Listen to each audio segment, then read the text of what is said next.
No More Jumping on the Bed by Ted Arnold.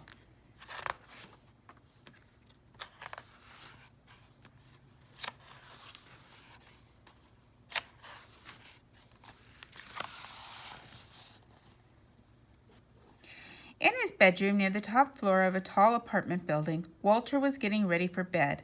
Before turning out the light, his father said, "If I've told you once, I've told you 1,000,000 times. No jumping on the bed. One day it'll crash right through the floor. Now lie down and go to sleep." "Just one more time," asked Walter. But instead, he plopped down on his pillow and squeezed his eyes closed.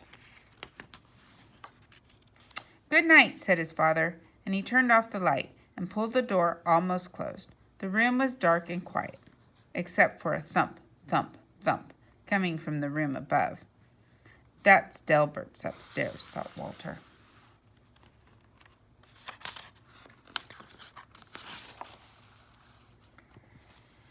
He switched on the bedside lamp. If Delbert can jump on his bed, so can I. Walter bounced higher and higher. On his last jump, his hair brushed the ceiling. But when he came back down, his mattress creaked, the floor cracked, the whole bed tipped sideways. Then down through the floor fell Walter, bed and all. Now it happened that Walter's bedroom was directly above Miss Hattie's dining room, when she was more than a little surprised when a bed fell through her ceiling and Walter landed in her plate of spaghetti and meatballs. "I was not expecting company for dinner," she mumbled with a mouthful of meatballs.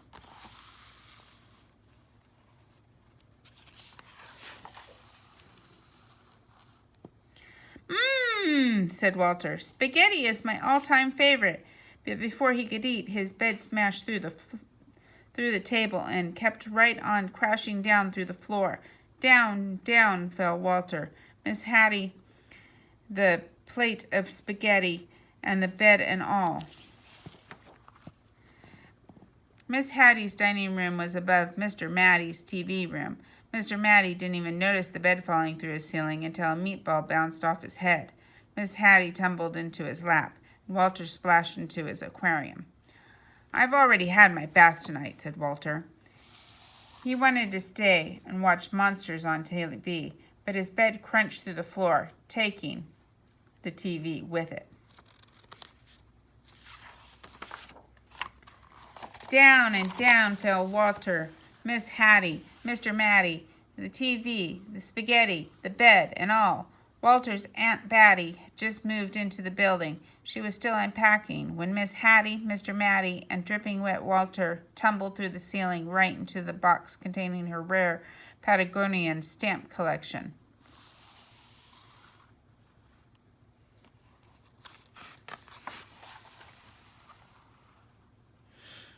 When they burst into the bottom of the box, Walter was a sticky mess. "I see you started collecting stamps," said Aunt Batty, as she followed Walter through the new hole in her floor. Down and down fell Walter, Miss Hattie, Mr. Mattie, and Aunt Batty, the stamp collection, the TV, the spaghetti, the bed, and all.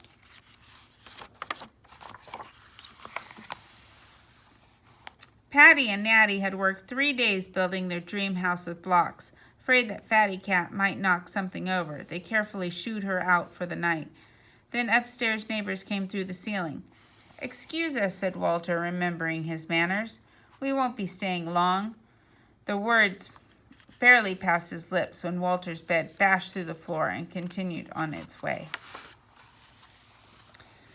Down, down fell Walter, Miss Hattie, Mr. Mattie, Aunt Batty, Patty, Natty, Fatty Cat, and the stamps, the TV, the spaghetti, the bed, and all.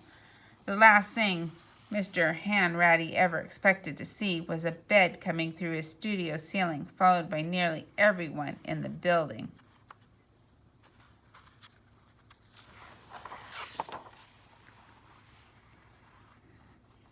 "If I had known you wanted to see my paintings," he said, "I would have tidied up a bit."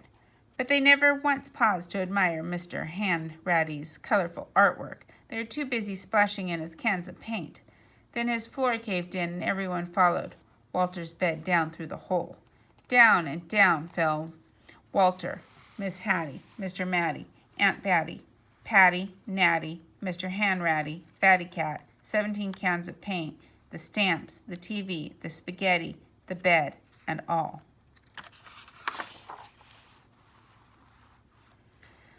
Maestro Ferlinghetti and his string quartet were astonished by the colorful crowd that fell from the ceiling. The maestro loved an audience, even if they dropped in unannounced. But when Walter's bed smashed through the floor, the paint splattered everywhere, the maestro wished his audience would leave. And so they did, along with his string quartet.